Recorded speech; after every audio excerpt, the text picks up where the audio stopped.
Hello everybody, welcome back to our YouTube channel. Today in this video I am talking about HYLN holding stock.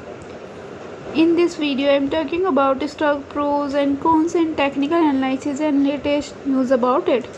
Stock is trading at $1.80 with 1.64% negative in a day.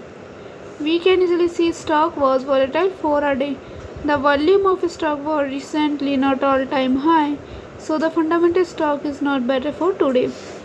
Before buying and selling the stock, please consult your financial advisor. Today's video is done. Thanks for watching. Please subscribe my YouTube channel and like the video and also comment all related queries.